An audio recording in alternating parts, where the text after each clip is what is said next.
Shane Stevens. Hi. Track and field coach. We're hitting each of our 3 track and cross country head coaches once. We already spoke to Brian Cunningham during cross country season. Our head cross country coach, Denver Davis, our director of cross country and track for the winter season, and now our head track coach taking over for the spring event. You're now in your 34th year as a coach. Is that? It's 30. Totally, it's 38 years. Including time as a student as well? No. Oh, Since 1982. So that'd be 42. So 38 as a coach, 4 as a student. So, what has made you stay so long here at Bridgewater? I'm not really sure. I think that it's just one of those situations where you as time went on, when you were young, you thought you had a pretty good situation going. And as long as it kept going, there was really no need to leave, or there's no reason to go away from that good situation. I mean, and when you talk about the college, you talk about the athletic programs, the people we work with, the coaches, the athletes. It's just been a great experience over the years, and it's one of those things. When I look back, and I've looked back a lot more over the last couple of years. It reflects on, number one, how long I've actually been here, and then number two, the great experiences that we've had, and how good a school and college. Because when you look at the homecomings and the people coming back and the people that you work with, and it's just a great experience. It's been a great experience, and it's just I know Coach Kendall's sitting out there. He's one of these guys that he can also share a lot of the same memories that we've had over the years. What first inspired you to get involved with coaching? I'm not really sure. When I was graduating from college, I was an economics and business administration double major. I was going to go into the military right after college, and I had the opportunity to be an assistant coach for a year in football, and then some circumstances arose, and I was then asked to teach.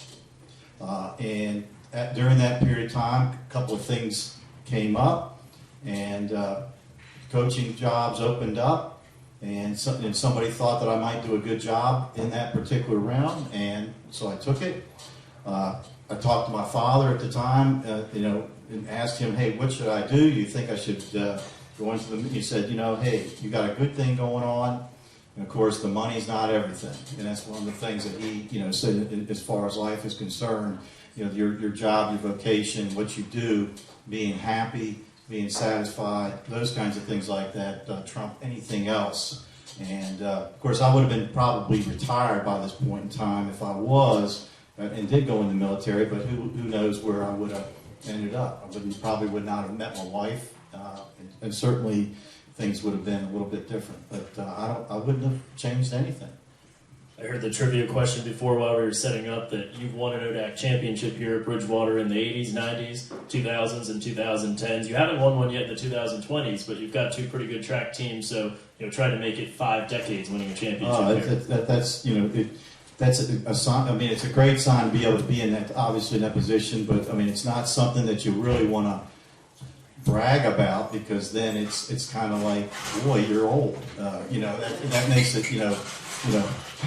50 years. I mean, even though it's not really 50 years, it's the decades, and certainly we have a chance of doing that, and we're very excited about the upcoming season, and certainly with the. I know this is a spring coaches event, but we're still involved with the indoor season, so.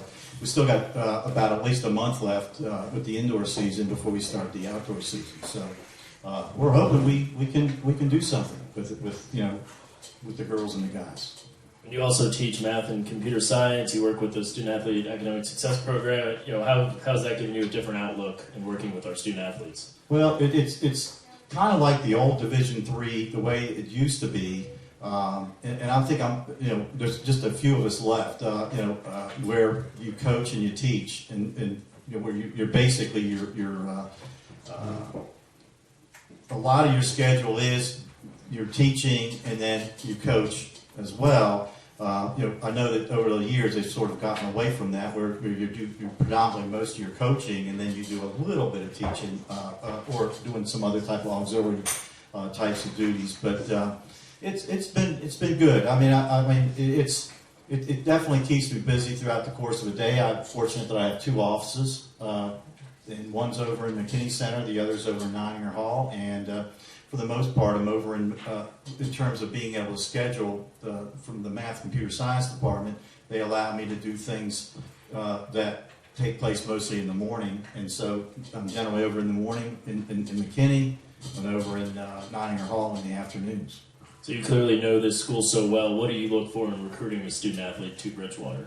I think that certainly the type of kids that we're looking for really haven't changed a whole lot over the years. The kids that are pretty good students, they're pretty good athletes that are committed, they don't have to be the best talented, but be willing to learn, be willing to work, and those kinds of kids like that, regardless of to some degree, we've had, I think, more success with kids that were maybe less talented than the ones that were trying to get those ones that were more talented, and doing things with those kids because they really want to be there, or really want to be at the college and really want to succeed. So it's those are the kinds of things, and just kids that are willing to listen to what you want to say, and kids that you're able to get along with, and as it's panned out.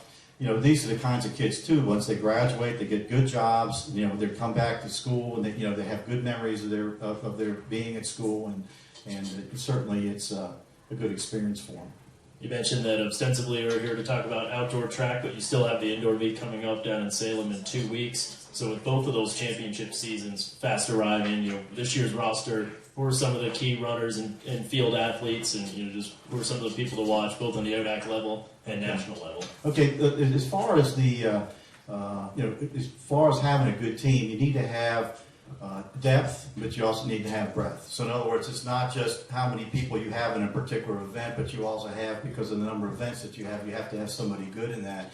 And it's hard, very hard to be consistently good in everything. And so you do what you can with what you got. And then certainly that's one of the things that I've learned, and I know our coaches know this, that once the season starts, and any of the coaches out there know that once your season starts, that's it.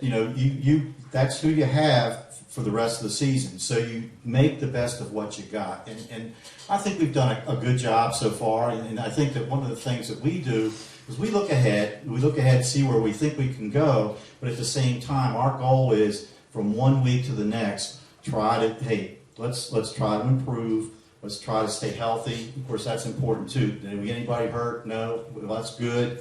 What do we do performance-wise? Is this what we want? And our training then reflects some of that as well. It's difficult in the spring season, right? It's so quick. You only get a couple of full meets with your full team before conference meets. Sure. We have more meets in the indoor season than we do in the outdoor season before the conference championship. And it's just the way that it is. And certainly we wish we had sort of the high school type of situation where they don't have their state meets until the end of May. But of course, that's the national championships for us. Is when that comes around. So we just have to be ready, and we have to be prepared with our kids and be able to convey that message to them that this is not a long season for us, at least until the ODAC. And of course, for the better kids, they have a little bit more time once the ODAC championship's over. It's almost a month before, about a month, I guess, that we have with the national championships. Well, thanks for getting us started tonight. Shane Stevens, everyone. Thank you.